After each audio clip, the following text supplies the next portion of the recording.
CMJ's Epic Quest. CMJ's Epic Quest.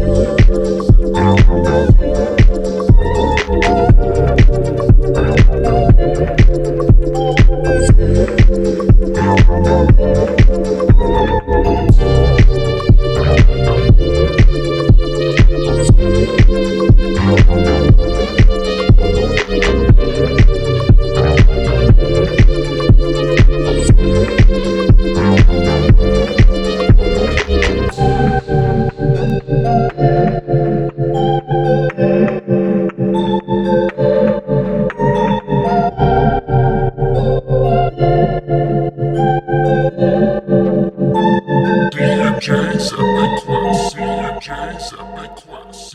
CMJ's Epic Quest. CMJ's Epic Quest. CMJ's Epic Quest.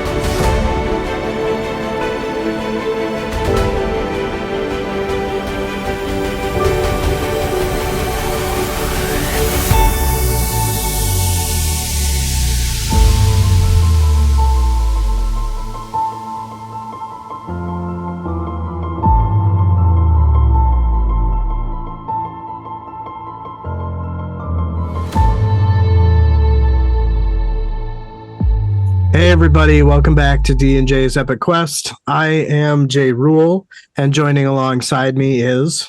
H. Ruler-ist. And Derek Cronus. How's it going, guys? Going well. I got a new mic. Hopefully it doesn't sound like shit, but everything's good. I just got back from Reno. Voice, Justin. What?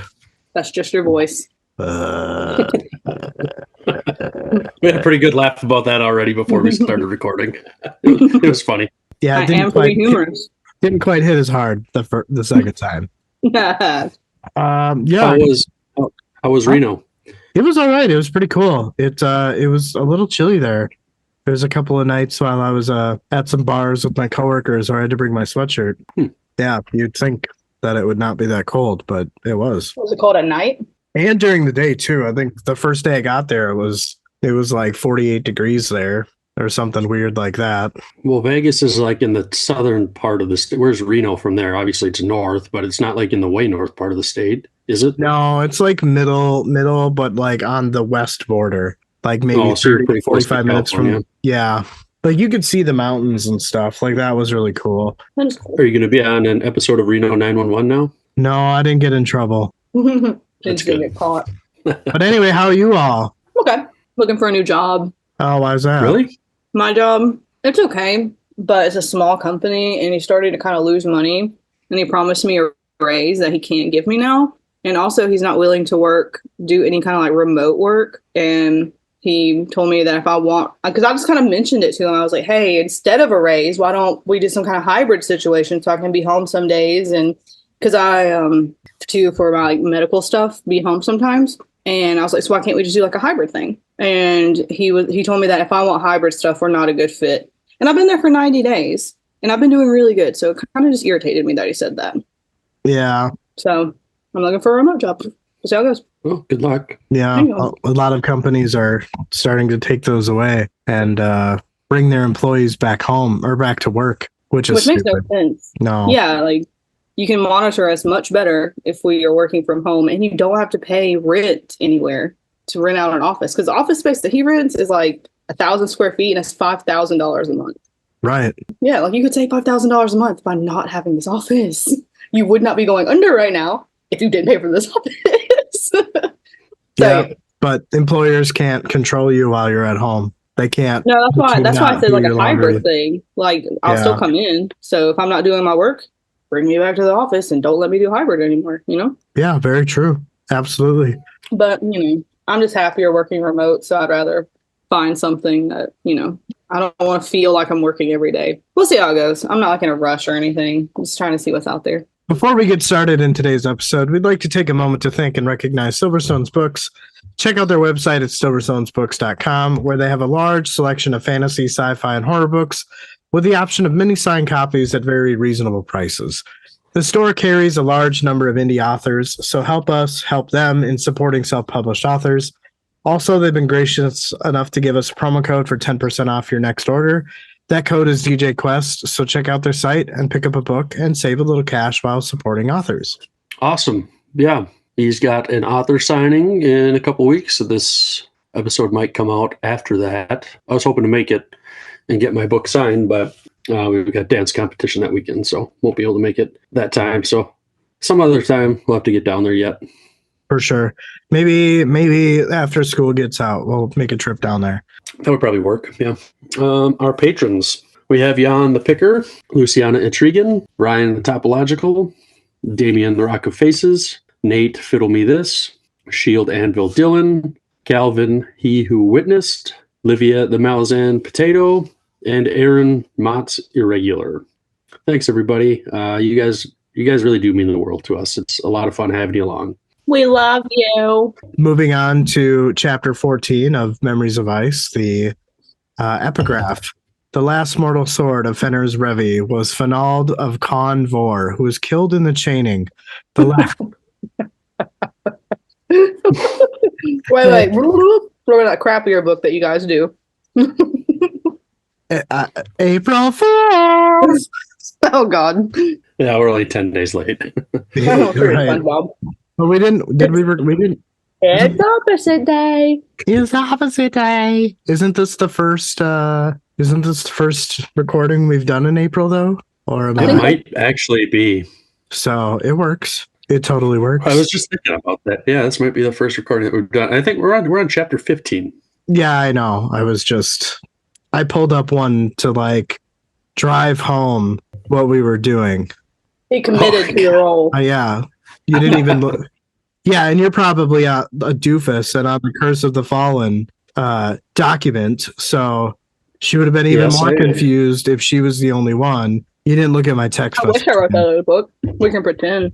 It was Derek's idea. It was my idea. I said we should fuck with you and do that. And he fumbled it. As He fumbled it usual. real hard. Fumbled it. Okay, well, just kidding, you all. This is episode 17, Curse of the Fallen, chapters 33 and 34. Chapter 33 here is titled The Futility of Fate. Avalok snatched near and swam away from the creature as it drifted through the water, motionless. Lork was behind them. His face had lost its color the moment she screamed. Her eyes were opened, unblinking, and her lips were parted as she laid completely still in Avalok's grasp. They followed the cave back into the city, where they were forced through a labyrinth of twisting streets and roadblocks. Finding their way out of the sunken city, they came to a large cavern. Avalok moved faster as light reflected against a calm surface, and he broke through the water's edge and exhaled a deep breath. Lork did the same, and then instantly he turned his attention to Nier. Is she alive? Near, answer me, please. He urgently tapped her face and felt her neck for a pulse. His trembling hands fumbled across her skin, never finding the gentle thud of life that would thump in her veins. Oh no! Come on, Near. That was good. Avalok pulled her close, being sure to keep her head above water as he swam to the edge of the lake. He dragged himself onto the smooth stone ground before pulling Near onto a flat area of the rocks. Lork followed behind, his voice never fading as he barraged. Barraged? I don't know. Don't ask me. I just wrote it. As he Barraged. Gotcha. As he unveiled a barrage of questions at Avalok. Avalok paid him no mind as he pressed two fingers to Nier's neck and waited for a pulse that never came. He tilted her head back and performed life-saving maneuvers. His face was tight as he focused on her survival. Do something. She isn't waking up. You're doing it wrong. Hey, that sounds so good. What a little bitch. All right. Wow. The woman he loves is dead. Hello. Yeah, but she doesn't love him back. Fuck her. Lork began. Dang. Rip I the mean, why? baby. I mean, she's got Avalcock, so why not, you know? I mean, yeah, that's true. Well, now he's got him. Yeah. Lork began pushing him away, and Avalok shoved him aside. Unbothered by his outburst, Avalok breathed into Nir's mouth and continued his compressions. His jaw clenched as he watched her face. A light twitch pulled her lip before she began choking. Lorik fell silent as Avalok turned her onto her side and water spilled from her lips. Thank the divines. Oh, gods. Fuck the gods. Fuck these trials. Damn intense, dude. All right. Avalok turned those emotions. Yeah, there it is. They're all spilled out right there. Avalok turned Nir onto her back as she fell quiet and still. With an exhausted breath, he slumped back onto his knees and closed his eyes. The cave was dark, with large rocks and thick stalagmites creating walls that closed them in. To the left, perched atop the solid stone, was a small tree with brightly glowing flowers. Through several exhausted breaths, Avalok lifted Nir into his arms and carried her to the tree. Lork followed behind, keeping his eye on Nir as she was placed beneath the branches. Avalok glanced across the cave, peering at the dark corners and shadows that loomed all around. The water created a deep pool that broke into a narrow stream and circled behind the tree. He reached into his pack and retrieved a flint and vial of brown liquid. A flame appeared above the stone as he struck the flint, and shimmering magic formed into a dome-shaped barrier as he dropped the potion over its artificial heat. Flowered branches cascaded over the invisible barrier, casting soft light into their shelter. Orange firelight flickered within the enclosure, creating warmth that eased the discomfort in her tired, aching muscles. Avalok. I'm just thinking Affleck. Affleck. We're all thinking this. That's his new name, Affleck. Affleck. Avalok sat on his knees and tenderly wrapped his fingers around Nir's arm. With his other hand clutching the twisting roots, he closed his eyes and meditated. The tree brightened and filled the air with the warm sting of magic. Lorik leaned forward, mystified. His eyes were fixed on the glowing branches and pulsing lights that moved through the roots like currents in a river. Will she make it? Avalok remained silent in his meditations, and Lorik decided to give him space. Pulling his gaze away from Nir, Lorik leaned against the barrier and closed his eyes. The warmth of the flames never died as they sat in the despairing silence. Lorik rested across the fire from Avalok with his knees pulled to his chest. With a soft sigh, he turned to Nir. The bandage they had wrapped around her chest and waist was bloody where the two clusters of small puncture wounds oozed. He watched with hopeful eyes as she breathed through parted lips. Each breath illuminated and darkened the vibrance of the tree. Blue veins, which were now covered by the bandages, extended from the sting mark on her back and curled around her sides and shoulders. And with her every inhalation, they glowed brighter. Nir stirred in her sleep while the other sat quietly across the flames. Sweat dripped from her temples as her eyes shifted quickly under her closed lids. Nir? Nir!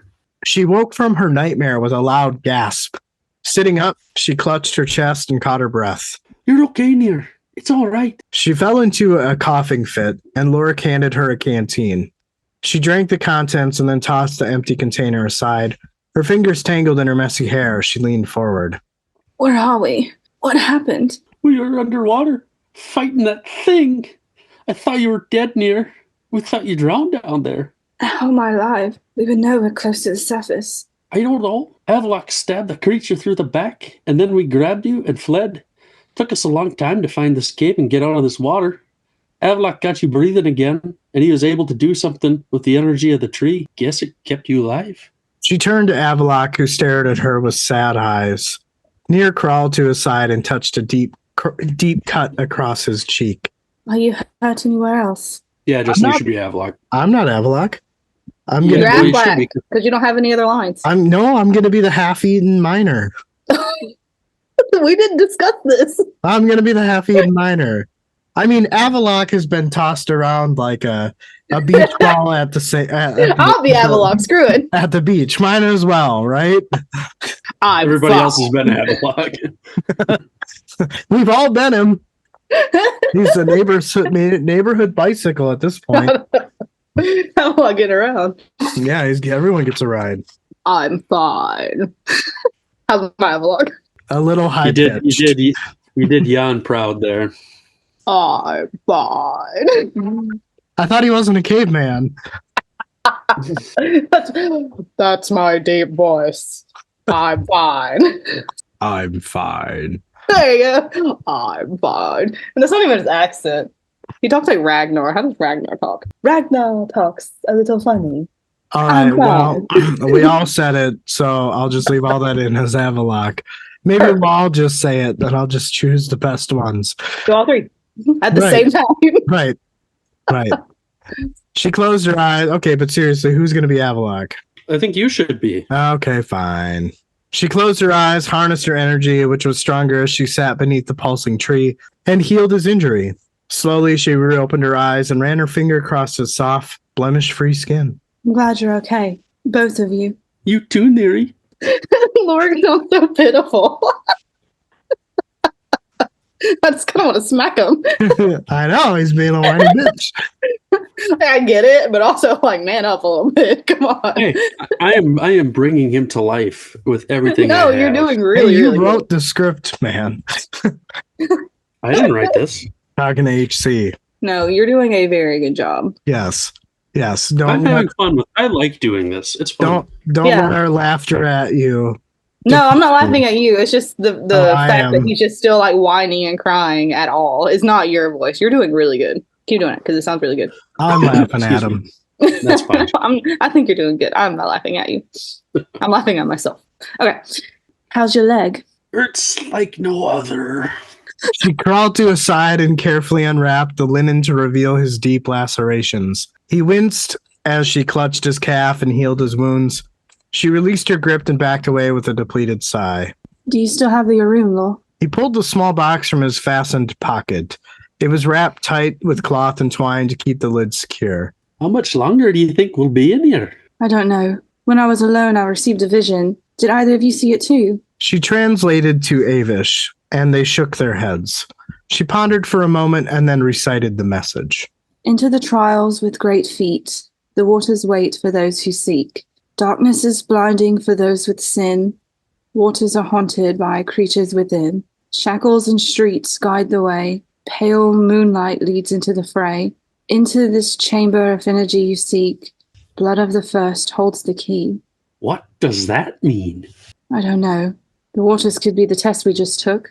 We shouldn't focus on prophecies. The trials will. A panicked scream. I thought you were waiting on a scream. Oh, no. I mean, you can if you want to. I already did. That's the panic scream. Okay. Even though it's supposed to sound like Cloud. Yeah, I realized that. I don't have enough practice with Avalok, all right? Oh no, it's okay. Cloud just has a very girly scream. Oh, okay. I thought it wasn't Cloud screaming. I mean, it's supposed to sound like him. I Oh, think. okay. I think it sounds like him. I don't know. A panicked scream interrupted his words as it echoed from deep within the cave. The group fell quiet and still. Avalok unsheathed his sword and peered at their surroundings. Another pained cry broke the silence as he was made more alert. Near listened carefully, nerves fluttered in her stomach and down into her toes. She swallowed her fear as she looked deep into the caverns. A voice called out in Avish, and Near's heart stopped. It was Cloud. With a gasp, Avalok stood and shattered the barrier with his sword. Without a second glance, he raced into the darkness. Avalok, wait! The glowing limbs of the tree quickly vanished as they ran further into the cave and toward the now faded voice. Near finally caught up with him. He stood at the edge of a deep drop, and she took a measured step back, carefully pulling Avalok with her. Was that him? His eyes fixed on a narrow ledge that led around the chasm to another area of the cave. I don't know. It may be a trick. Something could have lured us here.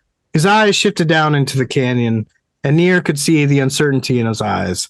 It was the same look she had carried as she worried about Claude's fate and wondered if he had fallen into the depths of the dark, endless gorge.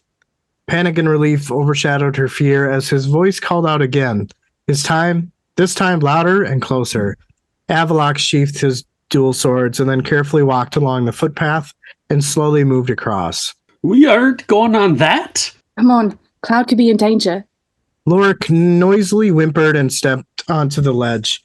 His breaths were shaky and loud as he forced himself across, moving painfully slow and falling far behind the others.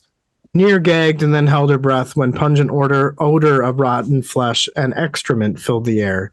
Lork stared at the canyon, too wrapped in his own fear to notice the horrid smells, while Avaloq moved to a wider area of the footpath that met with the opening of a large, empty cavern. They heard the voice call for help again. They rushed into the cavern as a voice that wasn't Cloud's called from the darkness. Searching the empty cave, their eyes grew wide as they gazed at the narrow prison cells carved into the walls. Rusted iron bars held captive the bones and putrid remains of half-eaten corpses. Leather miners' aprons and broken axes lay beneath the piles of rotting entrails and flesh. Avaloq lifted his sword as a frail voice whispered, "Help me, please." Abe Simpson's back. Yep, exactly. He and Nier stepped closer and peered into a nearby cell where a human man lay inside on his stomach. He crawled forward with bloody fingers and reached out for them. Blood and torn flesh trailed behind his half-eaten legs. We have to help him. She began pulling against the bars and searching for a lever to open the cell. She extended her arm through the bars to pull him closer, hoping to heal him with her magic.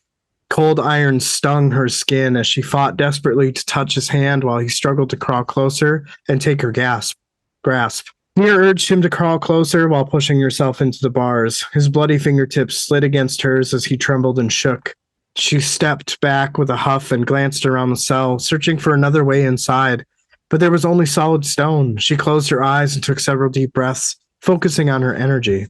"What are you doing?" He grabbed her shoulder and pulled her from her trance. She glared as their eyes met.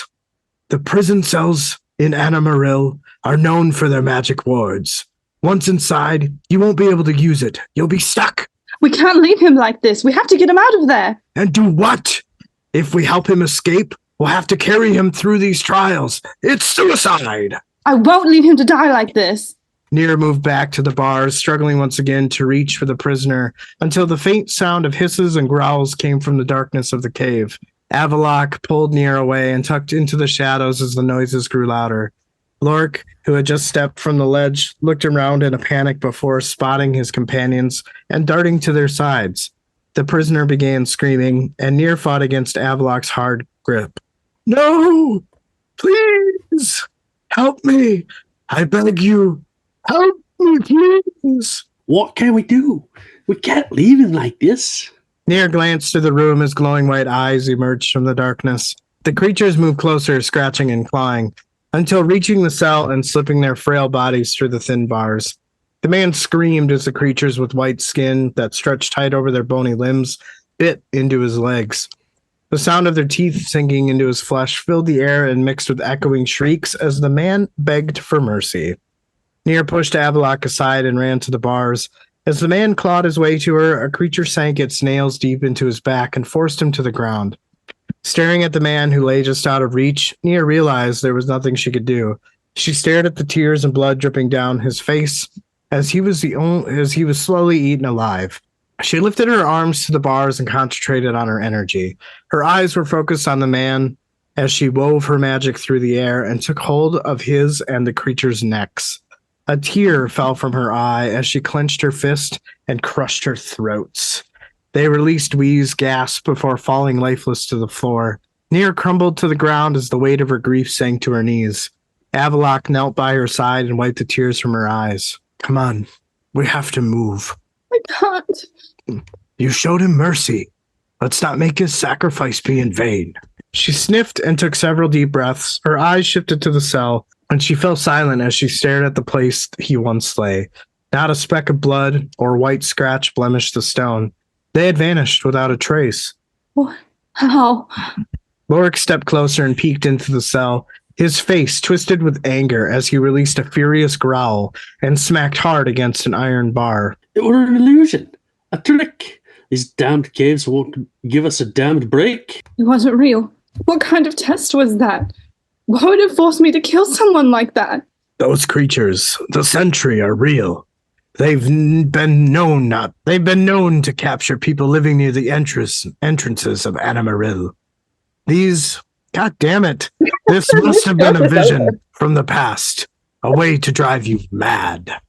You talking is gonna drive me mad. I know, I'm fucking it up. That whole dialogue.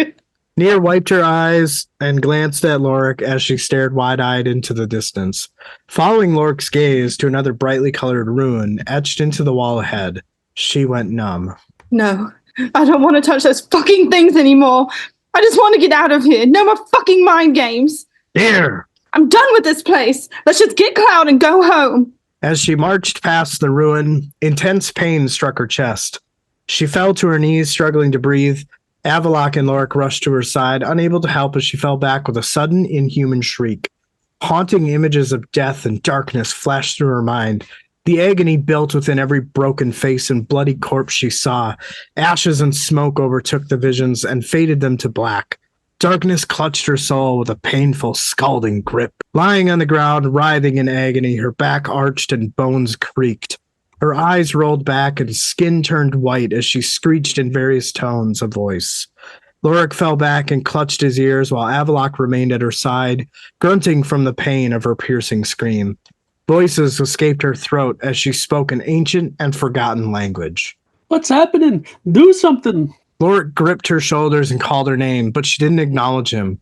Only the constant stream of foreign words slipped from her tongue. Avalok breathed heavily and looked around before his gaze fell on the ruin. Glancing between Nier and the magical etching, he released a desperate cry and smacked the room with the side of his fist. The chaos of her dual voices ceased, and she exhaled a long, deep breath. Her arched back relaxed, and head nodded to the side. Lorik placed his ear to her chest and sighed with relief. Divines, she's alive. Avalok was still for a moment, then pushed himself up and looked around.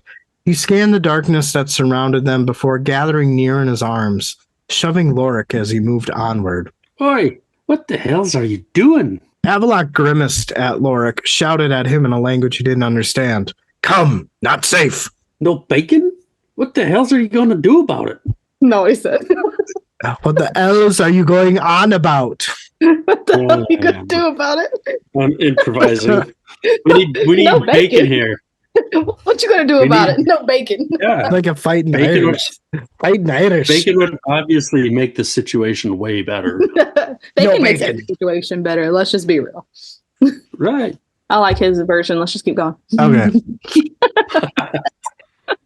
Avalok ignored the bard shouting as he moved further into the cave and away from the symbol that glowed softly against the wall. Several hours into their journey left them quiet and exhausted. Avalok looked at Nier, who remained unconscious in his arms, while Lorik trailed behind.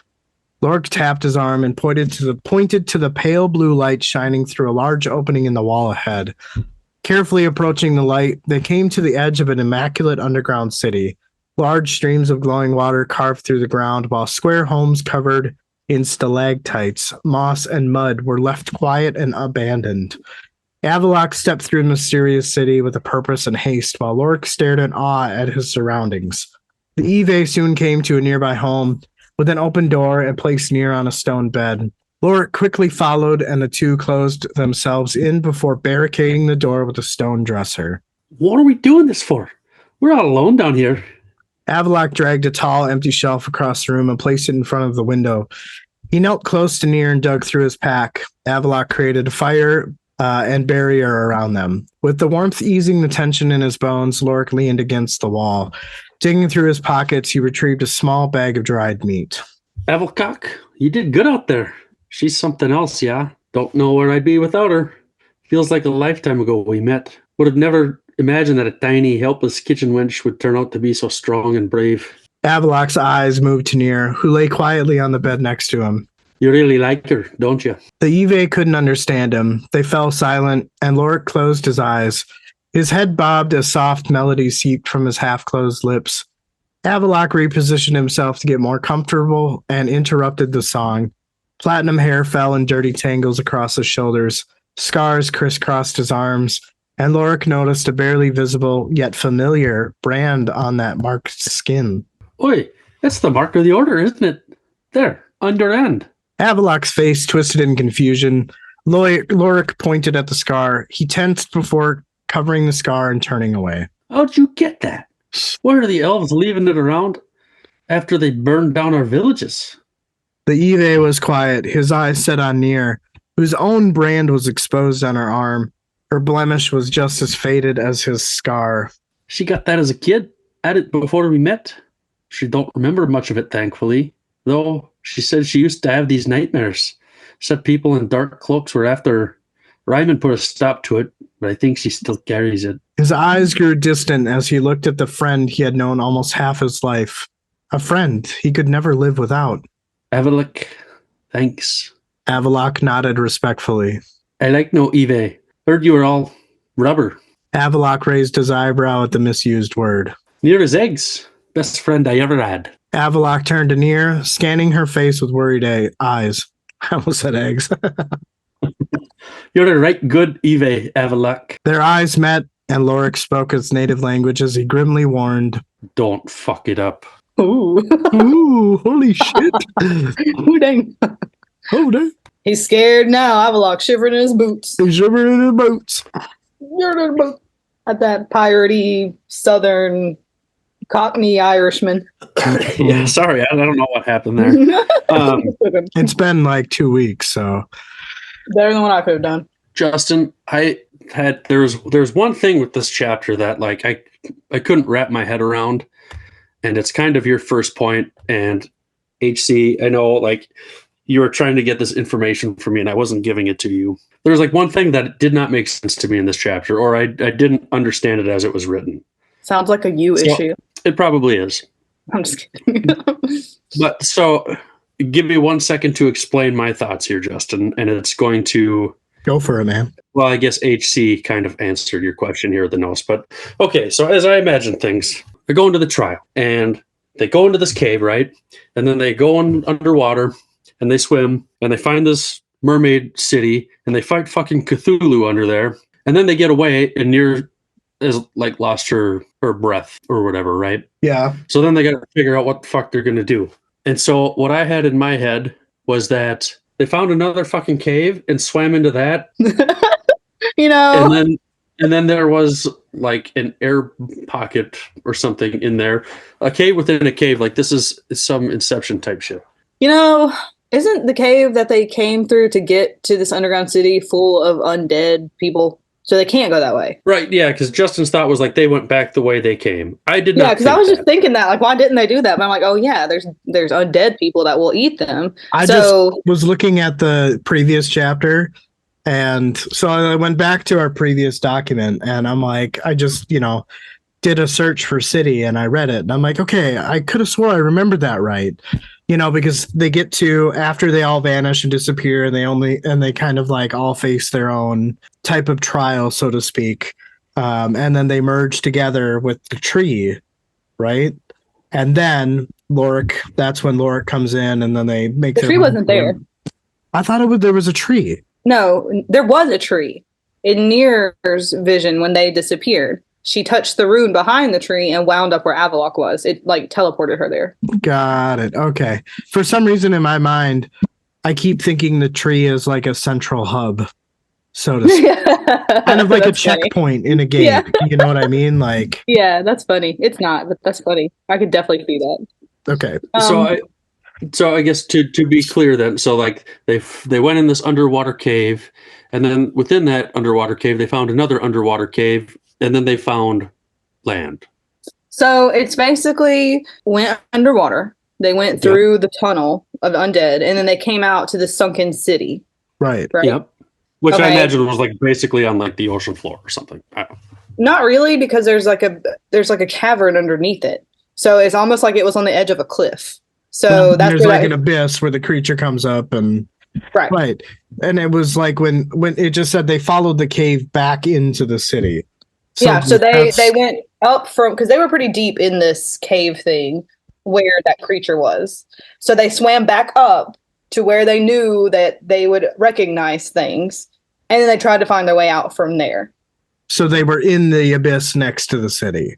Yeah, I mean, yeah. They go back to the city to try to get their bearings. Gotcha. And then they try to figure out where to go. But they're still underwater. And then they wind up finding the cave the underwater part of the cave sort of goes back up, and then they're in the not underwater part anymore. They're still in the cave. They are still in a cave. They're in a cave this entire time. They're just not underwater anymore. But it's not a cave within a cave, and it's not the cave that they came out of with all the chained people to the floor.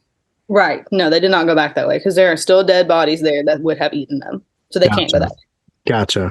Okay. I think it was just though I got hung up on the word back. Yeah. No, I can see that. I can definitely see that. I didn't really know what the fuck was going on. I'm just like, they went in a cave and then they went into another cave within the cave. Yeah, don't think They're of it as separate caves. This is all one cave. And they just followed a tunnel into the sunken city because they went underwater through a tunnel.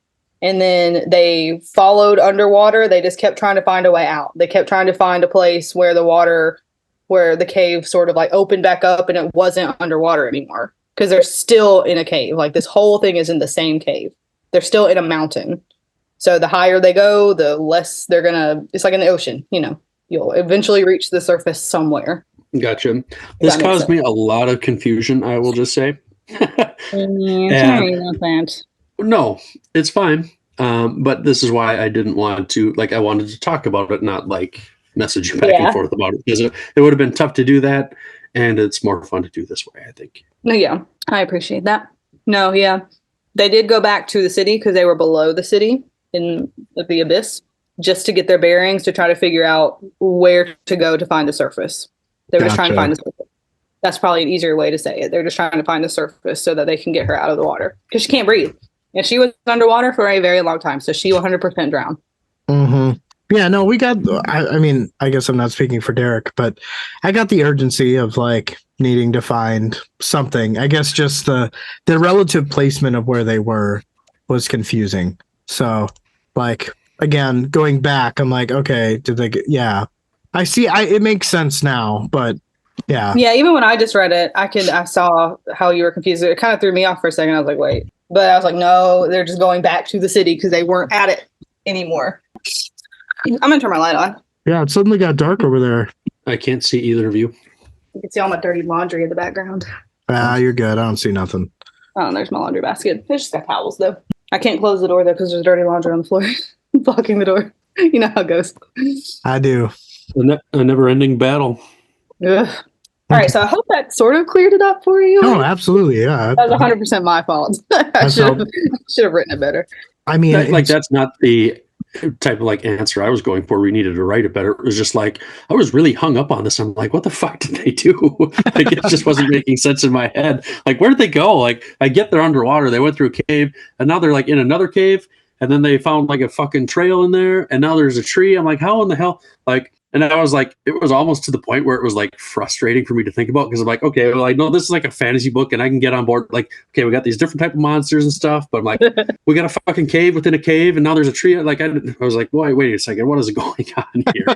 So I definitely just try to remember that they are in the same cave. Like they're still under the same mountain. So it's not really like a cave within a cave. It's like it's like if you just go to a cave and you're walking through and then it opens to another cavern or something, you're still in the same cave. It's just a different like room in the cave. Right. I guess. They found a tunnel after they made their way through the city. Yeah. And there were like roadblocks and they were like they're just trying to figure out how to get out so they can save her. Gotcha. No, I mean, it definitely helps reset the canon as to where they were or where they are. They have definitely progressed forward. Yeah, they're not going backwards. They're not backwards. They're not lost. They made their way through the underground or the underwater city. I mean, they might be lost. I don't know, but yeah. they're saving near. That's all they care about at this point. Gotcha. And I know that you kind of made I already said my next talking point about the trees being some type of central hub or, like once you pass the first test, you're back to the tree and you start a different like route type of thing. No. You know that's what I mean? More like the runes. The runes are kind of more like a checkpoint. Yeah, that's what I was getting. But like the tree keeps kind of coming up. And granted, while Avalok and Lorik didn't see a tree, she did. So yeah, I could definitely see that. But no, I don't think they come across another tree until the very end. Gotcha. So, I don't think so. And there's tons of possibilities to exist, right? I mean, This is a enclave cave, right? So there very well could be more than one, right? Like the lore doesn't really tell us anything about it. So, but that was just the way my mind was hung up on it. It seemed to be like a central station or a checkpoint. I could see that. You're wrong, but I could see it. She's Did the you hear author. that, Justin? You're wrong. I know. I'm fully one to admit when I'm wrong, Derek. Dang. Well, that's good because I'm never wrong, so I never have to admit anything. Yeah, okay. All right. Well, ask your wife about that one. She will tell you the same thing. Yeah. Oh, okay. I'll message her right now. Yeah, she won't tell you that. That you're right all the time? Correct. Yeah, she would not say that. Oh, okay. It All would, right. it would probably be the opposite. That means she's wrong, though, right? Let's just be real. You're always right. I You're mean- always wrong. There's no equity in marriage. She's right probably 98% of the time. All women are. It is the reality. Awkward silences. Yeah, there's no such thing as equity in relationships. Chirp, chirp. So I thought the flowered branches kind of cascading over this like invisible barrier that Avalok is making, casting a soft light into their shelter. Orange firelight flickered within the enclosure, creating warmth that eased the discomfort of their tired, aching muscles. I just thought that was really cool and a very interesting way for them to break the chills of the water, right? Like I'm imagining it's probably not like a hot tub down there. It's probably chilly and not good feeling, you know? Yeah, and this is the same magic that Cloud used when we first met him. Yep. So it's kind of coming back into the scene.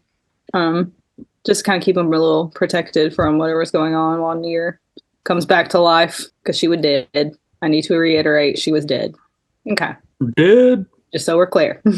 Oh, Dead. she was dead. She was dead. Dead. All right. Dead. Cool. She had no pulse. She was dead. They were under there for a very long time. Underwater, trying to figure out where the heck to go. Like probably hours. Interesting. Okay. Well, I didn't see that either. I just thought she was unconscious. If you're unconscious underwater, you're going to drown. Yeah, I know. I know. But just how quick they found their way to the surface at the beginning of Well, yeah, I should have. And I did notice that when I wrote it. I wish I would have gone back and like shown them struggling. But I would have just been showing them struggling. And I didn't really like the idea of doing that.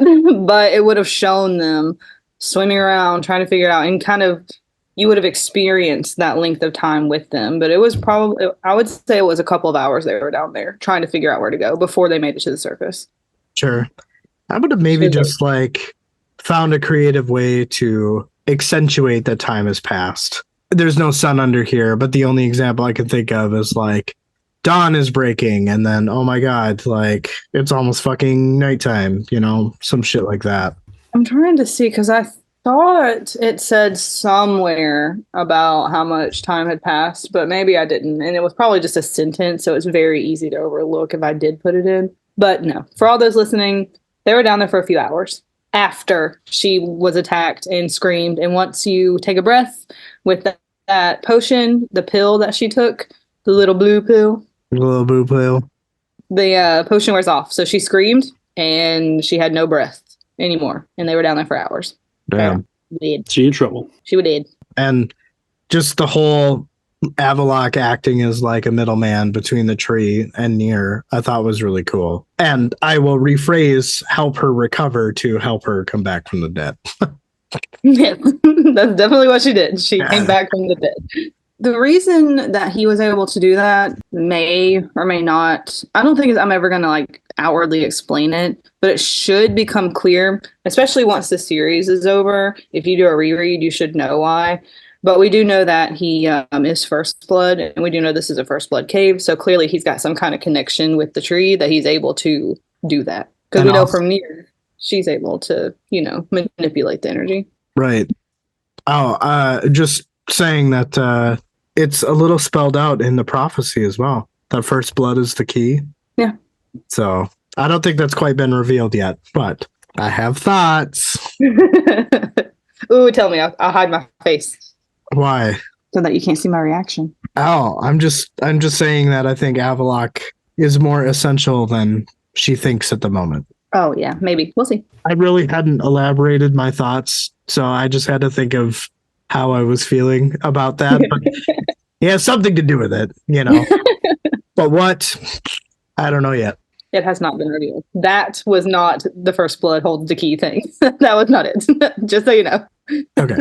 It has not been answered. So the other thing that I thought was really cool is just you get this like really overwhelming sense of disparity, right? The warmth of the flames never died as they sat in the despairing silence. And just thinking about the emptiness, the stillness, mixed with the darkness just felt confining, even though they're not confined. And you just get a really good sense from this line alone, mixed with kind of what we've seen being described prior to this line. Yeah, it was a really good visual for my artistic brain. Yeah, I like to be very visual and sort of almost theatrical in a way because I can see in my head just a clear vision of the dark cave with the tiny little flickering light bubble underneath the tree that's glowing and all these like shadows of rock fragments everywhere. And they're just kind of sitting there staring at the ground, just not knowing what to do. And the camera pans out. Right, yeah. And then I didn't have another thought until we get to these half-eaten miners, and it was just a really cool, like a sweet-ass visual. Just these, his legs are half-eaten. And of course, whatever these creatures aren't done with him. But yeah, it was really cool to envision that. Somebody said that it reminded them of Skyrim with the iron bars in the cave. I think there may be a lever somewhere. Oh, okay. Well, I guess we can move on. No, yeah, that's what it was. I mean, kind of meant for. That's why it was an illusion. Because I guess she could have gone on without doing it, but it's just sort of like an all-encompassing test that's going to test your willpower, your emotional intent, like your emotional strength, your physicality, all of that, your morality. It's going to test everything and kind of break you down in every piece of you that there can be. Right. But it also wouldn't hit as hard if we didn't see her being so impulsive throughout the story. Like this would mean absolutely nothing if she just didn't barge in all the time. You know what I mean? And those situations almost kind of feel like a little bit unresolved. Whereas like here, you've got the caveat that even though she feels like she can't do anything about it, she can. She still has a choice, right? Like she can end this person's suffering prior to her knowing it's an illusion.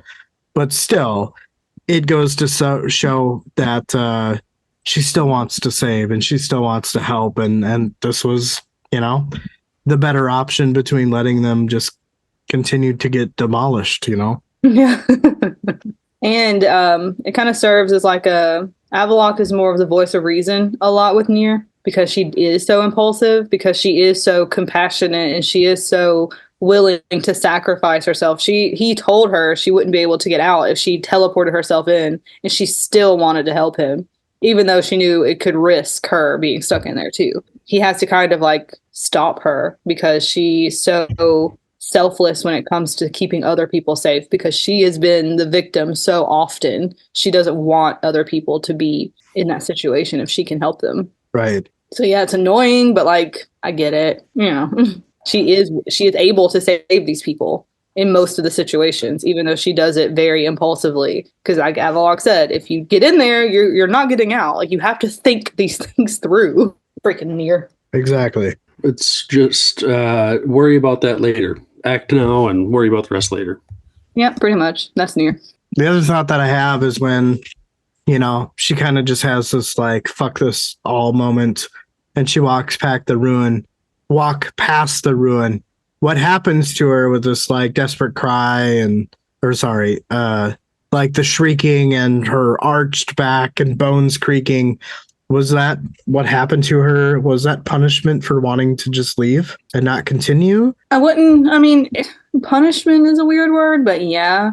You can almost say she was being possessed in a way, maybe from the people who put the cave here, because she's speaking an ancient language. But basically, it's like you can't just walk past the runes. You have to touch them kind of thing. So it's almost like the cave or the trials won't let her pass it, is basically what it is. And Gotcha. However you want to interpret it is fine, but that's the gist of it. If you try to walk past the rune without touching it, you're not going anywhere. The cave will not allow you to. So you can't just do what you want down there. You have to follow the path laid before you. Gotcha. Because it was your choice to enter the trials. Fair enough. My last thought for this chapter was Lorik noticing the brand on Avalok's skin.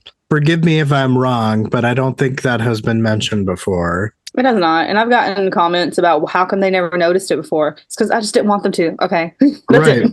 Yeah, he had coverings, right? Yeah. They just didn't notice it. I didn't want to bring it up yet. Leave me alone. Where is it on him again? I think it's on his hand. I mean, that would be easy enough to like not be noticeable though until you want it to be. It's barely visible. So like unless you're really like staring at somebody's hand, you're not really gonna notice it because it's very, very old. But it would be noticeable. But I'm the author and I can do what I want, and I didn't want to bring it up yet. Hey, Justin, go to town on a donut. But yeah, it's on Avalok's. I believe it's on his left hand. And then Nir's is on her right deltoid bicep area. But yeah. I mean, they're your characters. You should remember this shit, HC. I know. My mind is fading. Don't fuck it up. Right. Here's my question. I know it's on her arm and his hand. I just can't remember which one. I think it's his left hand and her right arm. But it could be opposite. It could be his right hand and her left arm. I don't know. But I don't remember if I say what this symbol means in Avish or not. Or like if they know what it is. Because clearly they have to know something because we know it's on Avalok. And the Cleotil were leaving it. They were drawing it everywhere. And they left it. They positioned the bodies in this design at the Trials of Blood, where the Finch was. So we know the elves have some kind of connection to this symbol, and apparently so does the Order of Sorrow. Right, which is exactly where I'm going. But is it one of those things that means something good in Avish, and the Order of Sorrow has like butchered it into being like a symbol of hate? Or, you know what I mean? Yeah, I mean, maybe. It wouldn't seem like it's something good if they're leaving dead bodies positioned in that symbol, but you never know. How could that not be a positive thing? Right? They're drawing it in their victims' blood on the side of their burning houses. I mean, you use what's available to you. So, I mean, Justin, you're an artist. You understand that. Like, it's right? the symbol for happy. Bring joy is what it says.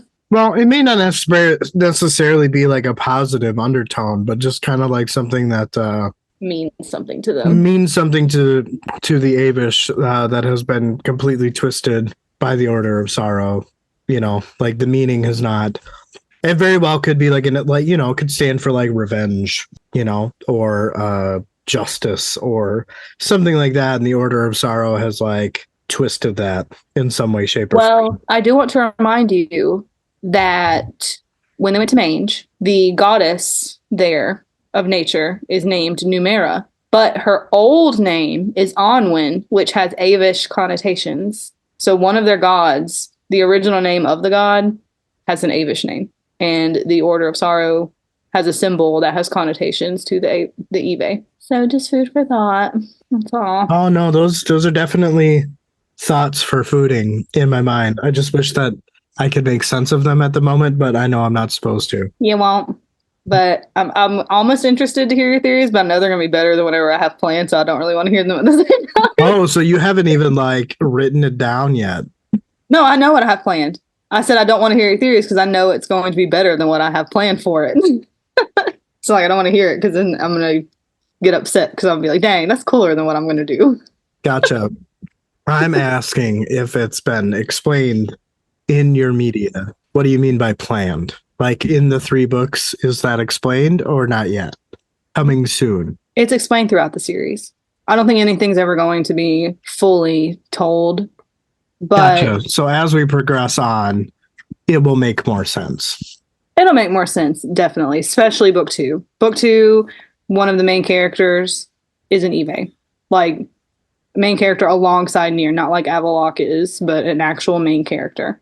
So you'll learn a lot more about the Eve and what they believe, how they view the humans, all that stuff. And you do learn, I believe you learn why Avalok has that symbol on his hand, what it means. Can't remember. I think so. All right. Cool. Well, those were all of my talking points. I was not a fan of Lorik in this chapter. Listen, I Near. know that he has to emote and have his emotions, but like it was I Like, would dude, why are rather you crying so much? Like, we I told would you it's hard. rather be arching my back and screaming different languages. Like, That's why Avalon is just like, please shut up. Like, Lorik is literally just like, help, do something. And Avalon just goes over there and looks at her and then does exactly what he's supposed to do. Like, he's just calm the whole time. I just imagine like those cartoons where like everyone got out of a fire and there's a one character in the background that's running around because he's on fire, like just You know what? Oh my God. You know what I just kind of thought is that Lorik is like Courage, the cowardly dog. He like tries to be brave, but he isn't. And then Avalok is like the dad with mask. yeah. And then Near is like the mom that just sits on the chair in a rocking chair. That's the trio for you. Fair enough. Well, what do you say? Should we move on? Chapter 34, Reflections of Betrayal. We didn't have epigraphs in either of these chapters. You don't have any for the rest of the book. But you did mention that, I'm pretty sure, before. Yes, she did. Is there going to be a chapter that I get to narrate? Yeah, that's fine with me. I'll do the last chapter. I'll narrate the last one. Okay, both of them? No, just the last one. I thought we were going to do just one chapter for the last episode. Or is it going to turn out to be It's going to turn out to be 2. Oh, okay. Yeah, I fucked up the math on that. And That's okay. yeah. I don't know how. I mean, there's an even amount of chapters. Wow, wow. Well, I will say math was not my strong suit in school. So, numbers are hard sometimes. I'm probably doing both on that episode or just the last one. I definitely think I want to narrate the last episode. That'll be a good send-off, I think. I think because we have 2 more after this. 2 episodes, right? 4 chapters left after this. Yep, there's 34 total. 34 what? There's 38 chapters total, sorry. Right. I don't know. I think we just do 2 and 2 again. And if you want to take the last chapter. Sounds good. I'll just narrate whatever you guys break down if you just want to do it that way. Or I can break it down. Okay. What I don't understand is how did we end up with an extra episode? I think I remember you guys were saying we can do 3 episodes in one and then 1 episode in the last one because I think you said some of the chapters are shorter. So you consider doing 3 episodes or 3 chapters in 1 episode. Well, we never did. Yeah. We've only ever done 2. Yeah. I think that's what the conversation was. But I see this is our 17th episode. Mhm. Oh, never mind. I'm mathing. I've fucked up the mathing. Okay. There will be Let's just 10 go. episodes total. Okay. Gotcha. See? Math wasn't mine either. I don't even know how to correct you, so we're just gonna go on. I It's can fine. read. We'll just move on. We'll just forget it happened. Whew, already forgotten. Love it. What? Right. All right. What was this chapter called again? Reflections of Betrayal. There we go. I just wanted you to do that again. Perfect. I'm trying to do the Halo betrayed. Overkill. I haven't played that in a long time. I know. Near dreamt the same thing she always did. Dark visions, flashes of pain and fire ripped through her as voices cried out, desperate for an end to the agony they suffered. Avalok slowly woke Near. With a gasp, she sat up, looking around, confused as to where she was. She asked Avalok, Something happened to you when you stepped past the rune. We weren't able to move on without touching it. That was a weird way to end that last sentence. Like I thought he was going to say something else. Yeah. It confused me. She asked Avalok, ask him what. Right. it apparently made sense when I was typing things. So give me a break. Both of us we sat here like, what do we do? You keep reading. That's what you do. Yeah, I know. I don't know why we were so confused. We can see it right there. It ends with Avalok. All right. It's never going to end, is it? We're going to die down here. We can make it. I'm sure the end isn't too far. It must be dark times if you're trying to keep me positive. Near watched and studied Avalok. She could see the hardness in him replaced with a vulnerability. He was afraid, and that terrified her. But she wouldn't let him see that. She looked to the fire and wondered what would come next. She thought about everything she had gone through, struggled to make sense of it, especially when she had another thought in the front of her mind. What would she do if she survived this? She thought the odds of them seeing outside of this tomb were slim to none. Humans and Eve were not allowed to coexist in Indira or Lerath. The thoughts made her feel sick to her stomach. In the weeks she had spent with him, they had been through enough that she knew she needed him, even if it was only as a friend. Avlok, do you think once this is over, if we survive, that is, will we ever see each other again? No. I'll go back to Nindira, and you'll leave to your journey. Our paths have crossed twice before. What's to say it won't happen again? Person only has so much luck before it runs out. We'll just have to make our own luck then. If my journey takes me to the forest, I'll find you. I'll find you. Oh my god. Let me do it again. We'll just have to make our own luck then. If my journey takes me to the forest, I'll find you. Person only has so much luck before it runs out. What did you just do shit. that again? Never mind.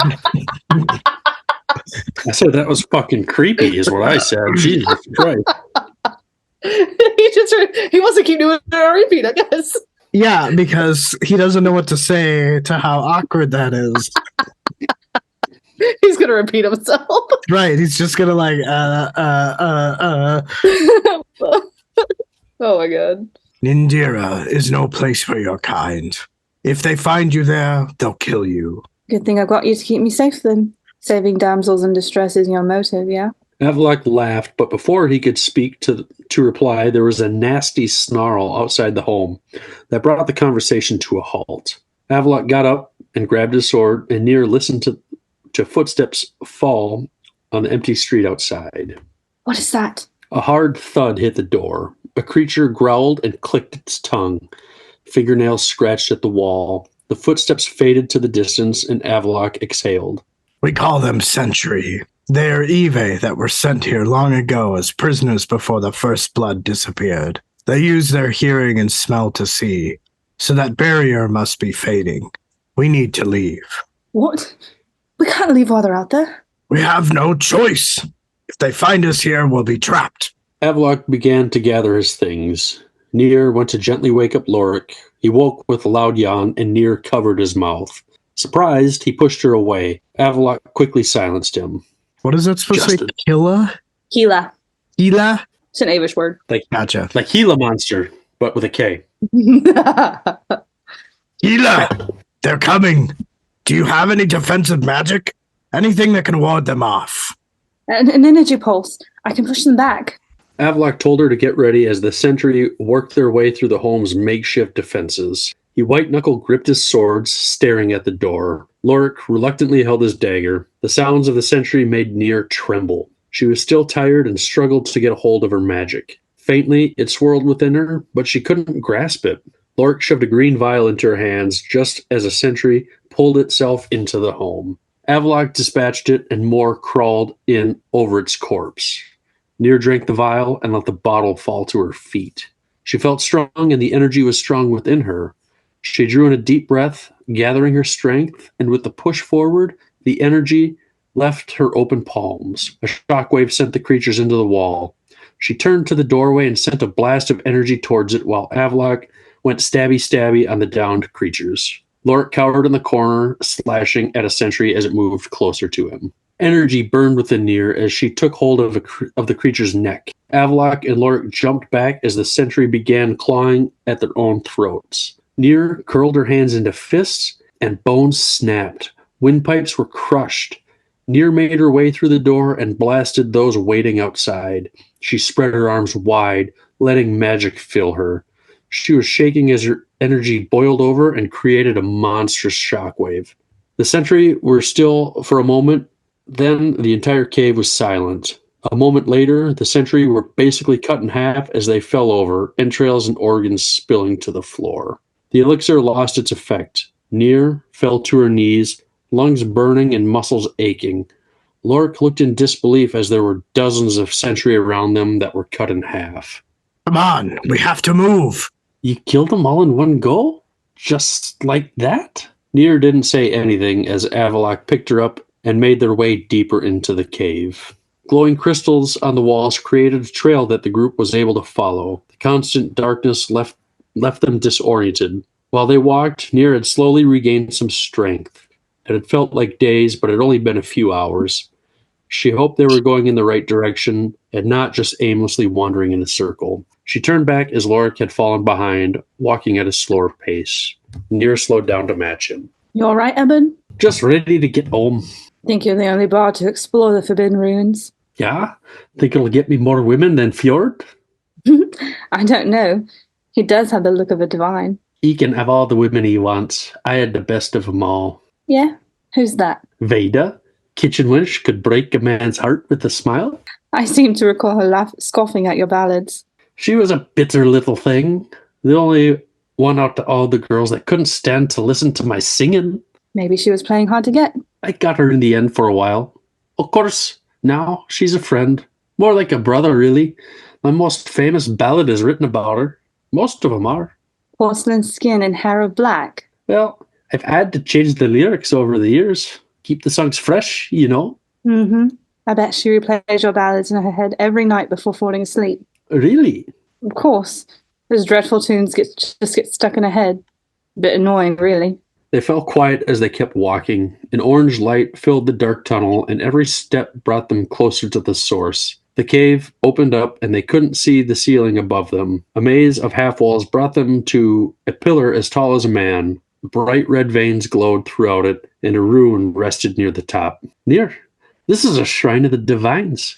What's it doing down here with that rune on it? We can't move past it, right? Avlok stood next to her, taking her hand, while Lorik grabbed the other. We're doing this together, yeah? She squeezed his hand and had tears in her eyes. She turned to Avelik. The look in his eye was enough to inspire confidence and strength. She looked to the pillar, lifted her palm, and placed it over the glowing rune. Bright, warm light surrounded them, and they held hands tight as the world shook around them. They fell to the ground. The brightness faded, and Near crawled forward, sore from the fall. She was horrified to find herself sitting on a dirt road, surrounded by fields of grass and a bright blue sky. The air still smelled musty and like rocks, though the sun was overhead. There was a chill in the air that followed her through the caves. What is this, Near? Avalok? What? What's happening? Lorik called out for his friends, even though she stood right in front of him. She tried to get his attention, but her fingers went right through him. Stop. He can't see us. Why not? What's going on? Where are we? I don't know. They all heard the rattle of a cart coming down the road. Avalok retrieved his weapons. Oh, shite. This can't be happening. Not again. You're supposed to sound way more scared than that. I tried. You want me to do it again? Oh, no, it's fine. I'll just let you know. He's like scared, like, oh no, this can't be happening again. It's really bad, you know. All right. I'll keep going then. Lorik tripped as he staggered back and fell into a shallow ditch. The cart drew closer, and Avalok pulled near his side. The cart came to a stop. There was a carriage on the back. 2 knights of the order stepped off the back and removed the lock. Lorik quickly scrambled away in fear. Please, don't do this. A knight picked him up and chucked him in the back, and he crashed into the metal bars. The knight secured the locks and continued down the road. Near! They're going to kill me! Please, Near! Near grabbed a rock and chased after the slow-moving wagon. She tried to bash the lock, but just as with Lorik, her hand and the rock passed right through. This is the end. I won't survive this again. A flash caught Near's attention. Avalok had thrown his swords at the knights, but just as Near's hand had gone through everything, so did the swords. They had no effect. This is a memory. Lorik told me about it long ago. It happened when he was taken by the order for singing ballads that denounced the divine. What happened in the memory? They're going to behead him. Dun, dun, dun. Oh, dun, dun, dun. It's about dang time. Yes, it is. So About time for what? Lorik's end. yeah, I told you, I think he's going to die at some point. Dun dun dun. why is Avalok being a piece of shit when it comes to like them being together? He's not really being a piece He's of being shit. evasive. He's not being evasive. He was being completely honest with her. Evasive. It wasn't evasive. He wasn't evading the question. He was answering it. I feel like for all of the emotions that we're meant to believe, this feels weird. Yeah, I mean, Avalok is not a very open person, and he's not very emotional. And he's very realistic and very not narcissistic, pessimistic. And realistically, they cannot be together. Like, she will not survive if she goes to Indira. And there are reasons for this, reasons that he cannot protect her, or he believes he can't. And he believes she's better off just doing what she's supposed to do, because he can't really go with her anyway, because she is meant to stay in the human world to finish out her quest. It just feels like a wham bam, thank you, ma'am type situation, you know? Yeah, I mean, and it definitely comes across that way, but that's just kind of how Avalok has been this entire time. He's just honest. He just tells it like it is. He doesn't like to sugarcoat things, and he's very negative. So, but he's supposed to also be sort of like, he's not happy about it. Like, he's kind of like, forlorn, like, no, we can't be together. It won't happen. Not like, no, we ain't being together. Fuck you. Stay over here. Gotcha. I think it's just maybe this whole moment of silence before answering. And I don't quite remember that in the book, but maybe I'm a little misguided here. But I don't know. Yeah, your dialogue was very harsh, and it wasn't supposed to be. Gotcha. He wasn't answering it in like a uncaring way. He was answering it in more of like a depressed sort of way. Gotcha. It's how it's meant for it to come across. It could have been me, again, not explaining his emotions well enough, but that's how it's supposed to come across, that he's like upset, but he doesn't show his emotions well. So more forlorn dialogue. Fair enough. All right. Well, hey, that answers that. That's what I came here for. Well, I'm glad you had something, Justin, because why was Avalok a dick? Well, his name is Avalcock. Yeah, it's right there in the name. Right? Don't wear it out. Which part? All of it. I didn't have just the tips. Jesus Christ. All right. As you guys can see, I didn't have a ton of things here. As I felt this was pretty straightforward, but I guess what do the sentry look like? They're kind of like, they look like humanoid, like avish humanoids, but their skin is very pale, kind of like translucent. Their eyes are kind of dark, like they're blind, so whatever blind eyes would look like. They're kind of hunched over, bony, just like, and they're kind of make the noise from The Last of Us, like that clicking sort of. I only know from the show, but Justin knows the game. Yeah, if you're doing a noise, we're not picking it up. You're just making a dumbass looking face. He's all contorted looking. No noise is coming out. Justin, are you having a stroke? Like, I can't do it. I mean, after Lork's whining, I want to have a stroke. Jesus Christ. Sorry, he really irritated me. This chapter. Like, I know I'm supposed to be sad, but I'm like, good riddance. You guys are fine.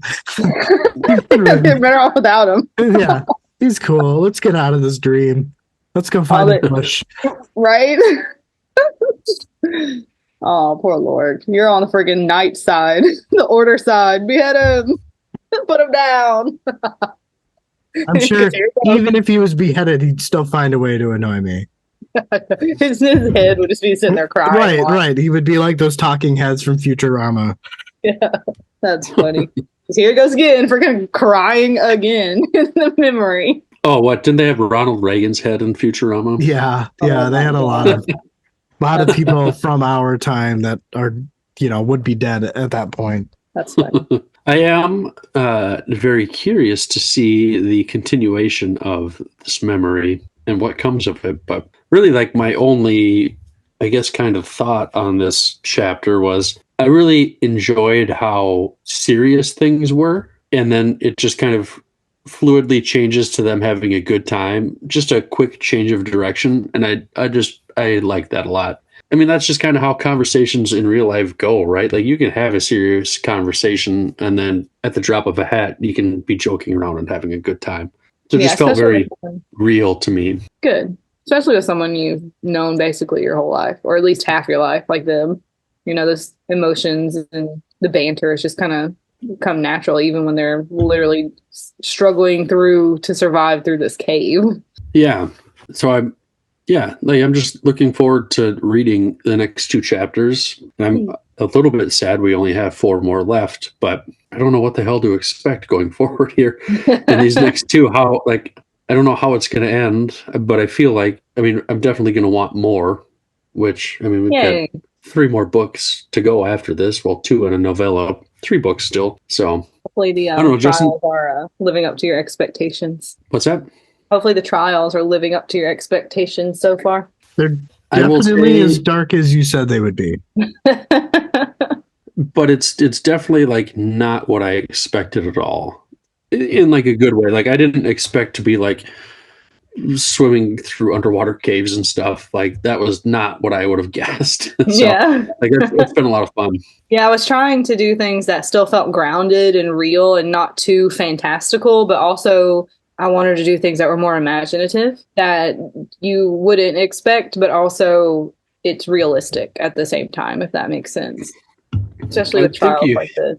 Well, I think you hit the mark because it was not what I was expecting at all. Like I figured they would have some sort of fight. I mean, and they did, but it was not in the way I thought at all. Yeah. Because usually it's just like something living in a cave or a dragon or something, and you're just walking through a cave and then you just keep walking through the cave. Like I wanted it to be broken up so it can actually be like a trial, where you're doing different things and you're surviving in different ways and being tested in all kinds of different ways.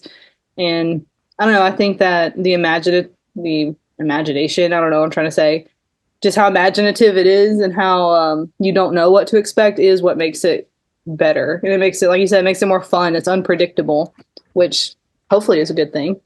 I thought it was fun to write. Definitely. Yeah, well, it's like it's fun when you can read a book and you can pick up the clues and kind of predict what's going to happen. But it's also a lot of fun when things are different than what you were expecting them to be, which for me is the case with And there are this. other clues, but it's still how you get to the clue is like, ooh, what you got? He's got the glossary open. Ela, Avish curse for irritation. Oh yeah, it's kind of like shit or fuck. So something along those lines. You're like shit, you'll say Kila. I stole it from Mass Effect. Kila Salai. I like Mass Effect. Good games. I love Mass Effect. It is the contender for my number 1 favorite game alongside Final Fantasy X, which Final Fantasy X may or may not have heavily, but definitely did inspire my second book. And the main character alongside Nier is definitely Yuna in disguise. I played the first Final Fantasy on my phone. That's the only one I played. Final Fantasy X is so good. Question. Mm-hmm. So the glass eye, right, reveals magical illusions, Yes. right? If they Mhm. would have had the glass eye in this chapter, would have revealed the half-naked or half-eaten miners as an illusion? I'd say not, because Justin, you need to be careful how you word that. Yeah, I meant half-eaten, not naked. That's not what I'm talking about. Oh, what are you talking about? Just the word biners. Oh, the half-naked miners. I didn't even think about that. Oh God, Derek, you are sick. You're the only one who thought of that. Get out. Get out. I would say no, because I would think that the magic of the trials would overpower the magic Of the that's glass in eye. the glass eye. So Gotcha. it allows you to see the illusion on the outside, but you're not in it yet. They just hid the entrance, but you're not in the cave yet. Gotcha. I don't know. I see that being like a speedrunner's way of getting through the trials real quick. But there's only one illusion. I guess maybe you wouldn't have to see the dream, maybe, but then you wouldn't survive it because you can't see anything. Yeah, that's true. Just saying. Just saying. That's funny. No, I mean that was good though. That was a good question. But no, because Nier can use her magic. She you'll see whenever you go through the memories how it. I'm trying to remember. Like her magic isn't even affecting Loric's vision. Like she tried to teleport or do something, right? In this last chapter we just read, it didn't work. So it like the magic of the cave is stronger than her magic. I And thought they she can just tried to manipulate- throw a rock. Maybe that's what she did. I couldn't remember exactly what she did. I think Yeah, she tried to throw a rock and Havelock chucked his swords. Okay, that's it. Never mind then. Forget what I said. I'm not remembering. I need to read this book. Forgotten. I know. It's been like 3 years since I published it. So forgive me. I need to reread it. I need to reread it anyway because I haven't written anything on book 4 yet because I can't figure out what I want to do with it. So I've not writer's block. It's just like completely zapped any desire to write it because I don't know which direction I want to go.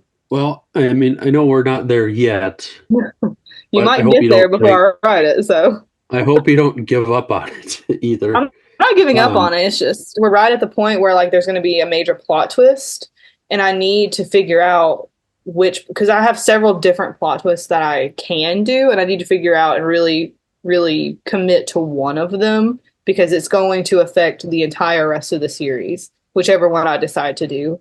So I need to decide like which one I want to do and then the order that I need to do it in and stuff. And it's not very easy because like I said, it dictates the entire end of the series. So I have to figure that out and then outline book 5 and 6 to make sure it works out, if that makes sense. It's just a lot of work. Well, I'm excited to talk about that when we get there because that'll be fun. So hopefully we can like put a pin in this conversation and then recall it however, in the future when we get to it. That would I'm be excited. fun. Like, remember that one time when you were like, I don't know what to do? And then we're like, oh, we're glad you went this way. And then you can explain all the different ways that you wanted to do Oh it. yeah, So- that would be fun because it's only me. I don't have anybody else that's helping me with it. I've asked people to help me and they just won't. So it's just me. I have to figure it out completely on my own, and it's very hard. To not have any feedback from anybody else is really hard because it's just me. I don't want to make the wrong decision.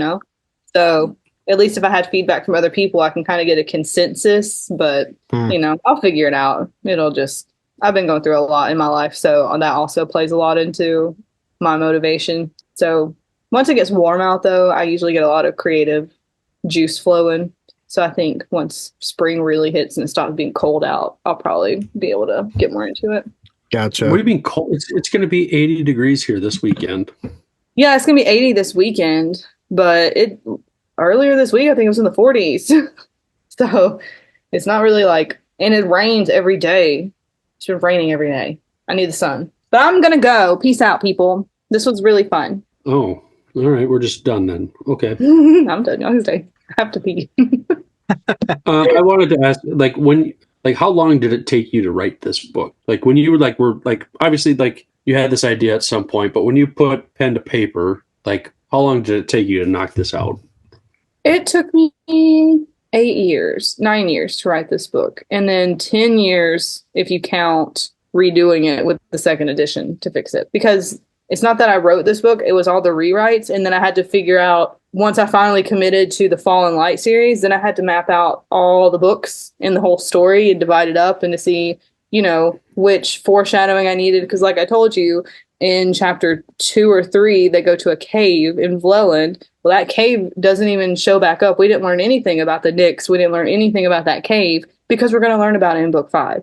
So it's placing all these pieces in this book and figuring out where they go and how they're going to connect later on. It took me 10 years to write this book.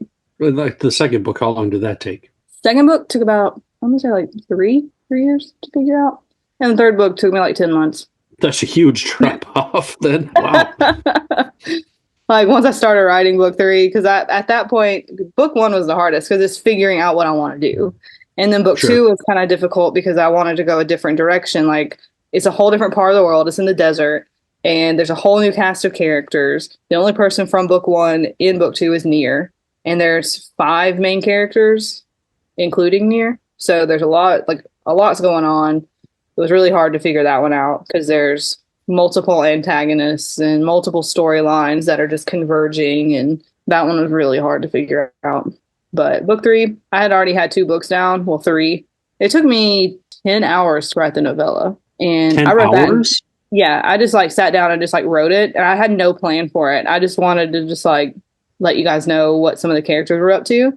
And I just wrote it, and it just became what it is. And now I just have to fit what happened into the main series because I did not rewrite it. I wrote it, and it was done, and I sent it to my editor. I imagine that's probably kind of unusual. Yeah. But that's cool as hell. Yeah, it didn't take me long at all to write the novella. I was so into it. I was just it was like a movie just played out in my head, and I was just writing it. It was awesome. I was I don't know how this is flowing, but I'm not stopping until it's done. And then, yeah, book 3 took about 10 months to write because I was already I found my groove. I feel like I found my voice and I know which direction I want to go and I know how I want to write it. And all the pieces have been laid out in books 1 and 2. So now it's just letting them flow into the story, if that makes sense. Just the story just kind of flows at this point. Nice. Well, that's cool. I was curious about that. Yeah, hopefully once I actually get started on book 4, it won't take me that long. We'll see. Well, we'll be waiting for it. Mm. I've got 3 books on a set. I need the rest of them, so we got to live up to the promise here. I know. I'm not giving up on it. It just might take me a little bit longer to figure it out and get it going. That's all right. I mean, I think Justin and I would probably both agree that we can be patient for a good product. So I would rather wait than have something that's rushed and, just to get it. That's what I always say. I'm never going to rush it. I've learned from Curse of the Fallen, because it did take me forever, but once I decided to publish it, I wish I would have waited because it needs a lot of work. I'm not doing that again. I'm going to finish it when it's finished because I'd rather have it good forever than crappy and I have to fix it. What's out there is out there. You can't change it. Well, I mean, I've had a lot of fun reading it so far, and we've only got a few chapters left. So it's weird that it's like the thought of it coming to an end. So Yeah. part of me is like really betwixt as to whether to keep going or to like let it sit for a little bit. But I don't know. I don't know what to do. Cause like I want to keep going, but at the same time, like it's a lot of work. So, Yeah. To podcast 2 books at the same time. So yeah. Yeah. I don't know if No, that I makes understand. Definitely don't want you to burn out. So I'm Yeah, not we don't worried about burnout. It's just more of like it's a lot of work. yeah. So, but I mean, like these chapter summaries really help me that you send because I can just go in and like actually summarize it rather than like summarizing it as I'm rereading it. Yeah. You can just cut and paste and all that. It makes it a lot easier. And I can do that for book 2 too. Whatever you need. So- I still think it's so wild to me that we're so different on that because I just cannot operate that way. I'm like, I just look at I tried it the one time and I just look at it and I just get like, I don't want to say overwhelmed because like I'm not like that type of person, but it's just like I just need to do it. I need to just type it. Like it's just Yeah, I get that. You need to kind of put in your own words. Yeah, and while I can do that with Malazan, but if I had it HC's way for Malazan, I would totally do it that way. Just because it's easy for me to like read something right in front of me and just ignore everything else. So I literally just go a sentence at a time. Is this needed? No. This is not needed for a summary. Like it's not a synopsis that we're doing, and it's not the actual context of the written story. It's like 3/4 of what the actual story is. So, some of those like sentences that are meant to be descriptive or accentuate something, like that's not needed for the summary, so just take that out. And it's easy for me to be all like read what's already there, be like, is the sentence needed for a summary? Yes. Next sentence. You know what I mean? So, but with Malazan, I have to read that sentence. Is this essential? Yes. And then I have to like put it in my own words. It's like an extra step for me.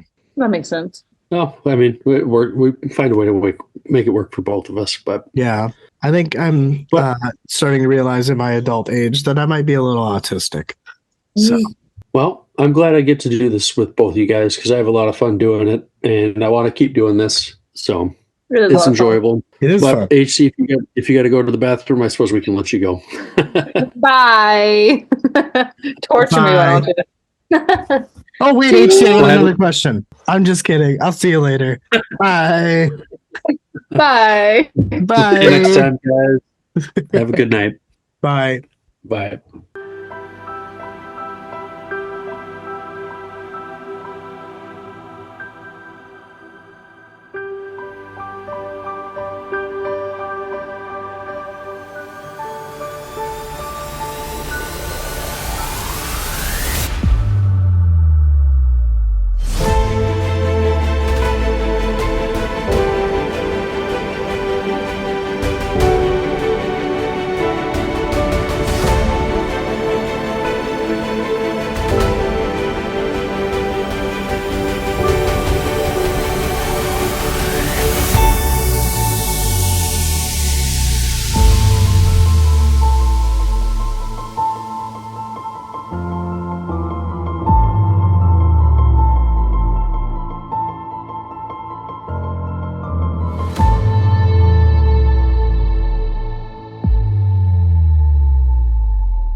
CNJ's Epic Quest. CNJ's Epic Quest. CNJ's Epic Quest. CNJ's Epic Quest. CNJ's Epic Quest.